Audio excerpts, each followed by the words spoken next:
আসসালামু আলাইকুম গাইস, কি অবস্থা? সবাই কেমন আছেন? আমার প্রথম ভিডিওতে আপনাদের সবাইকে শুভেচ্ছা এবং সবার ভালোবাসা চাওয়া। তো আজকে আমি আপনাদের মাঝে নিয়ে এসেছি স্টেশন 2002 মডেল গাড়ির ইঞ্জিনের পরিচিতি নিয়ে আসছি এই ভিডিওতে। এই হচ্ছে ইঞ্জিন, স্টেশন 6 সিলিন্ডার 2002 মডেলের। তো দেখতেই পাচ্ছেন ইঞ্জিন, রিকন্ডিশন ইঞ্জিন। এটা অ্যাক্সিডেন্ট গাড়ি, তো আমরা কিনে নিয়ে আসছি। তো এ হচ্ছে ইঞ্জিন, একদম ওকালা ইঞ্জিন, খোলা হয় নাই। ওকালা মানে অরিজিনাল, ওকালা শব্দটা সাধারণত আরবি, ঠিক আছে?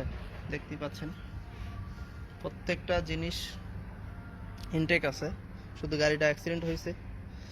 তো এই হচ্ছে এয়ার ফিল্টার ইঞ্জিনের।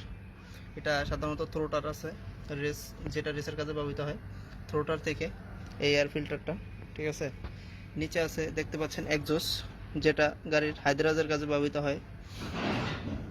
সাউন্ড, পিছনে যে ধোঁয়া বের হয় যে ইঞ্জিনের, ওই ধোঁয়ার সিস্টেম এটা, ঠিক আছে? তো এই দেখতে পাচ্ছেন এখানে আছে কম্প্রেসার, যা এসির কাজে ব্যবহৃত হয় গাড়ির। কম্প্রেসার দুইটা পাইপ রয়েছে, এ একটা পাইপ, এ একটা পাইপ। অ্যান্ড এখানে রয়েছে আপনার ফ্যান, যেটা ইঞ্জিনের হারারা নর্মাল করার কাজে ব্যবহৃত হয়। তারপরে এখানে নিচে আছে ডায়নামা, যেটা ব্যাটারি চার্জিংয়ের ক্ষেত্রে ব্যবহৃত হয়, ঠিক আছে? এই দেখতে পাচ্ছেন এটা হচ্ছে থ্রোটার ম্যানিফোল্ড, যেটার সাথে থ্রোটার এক্সজস্ট হয়। এটা হাওয়ার প্রেশারের কাজে ব্যবহৃত হয় এই ম্যানিফোল্ডটা, ঠিক আছে? এই দেখতে পাচ্ছেন কয়েল সিস্টেম, এটা হচ্ছে গাড়ির কয়েল সিস্টেম। হ্যাঁ, দেখতে পাচ্ছেন এ হচ্ছে রেডিয়েটর, এই রেডিয়েটর উপরের পাইপ, এই হচ্ছে নিচের পাইপ, ঠিক আছে? রেডিয়েটরটা সাধারণত ইঞ্জিন, রেডিয়েটরের ভিতরে পানি জমা থাকে, যা ফ্যানের সাহায্যে ফ্যানের বাতাসটাকে ঠান্ডা করে ইঞ্জিনের দিকে নিয়ে যায়, যা ইঞ্জিন হারারা গরম হওয়ার থেকে নর্মাল রাখে, ঠিক আছে?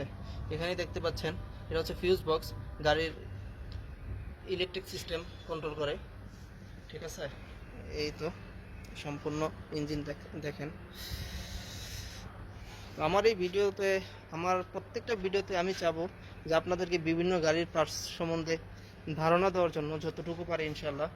আমি অবশ্য মেকানিক্যাল লাইনে বেশি একটা দিন হয় নাই ইনশাল্লাহ, তারপর আমি যতটুকু জানি ততটুকু আপনাদের মাঝে তুলে ধরার চেষ্টা করব। দেখতেই পাচ্ছেন গাড়ি একদম ভেঙে চুরমার হয়ে গেছে ইনশাল্লাহ। সামনের ধারটা অবশ্য মাই খায় নাই, সামনের ধারটা মোটামুটি ভালো আছে। এই সো ভালো থাকবেন, আজকের ভিডিওটা এই পর্যন্তই ইনশাল্লাহ। সবাই পাশে থাকবেন,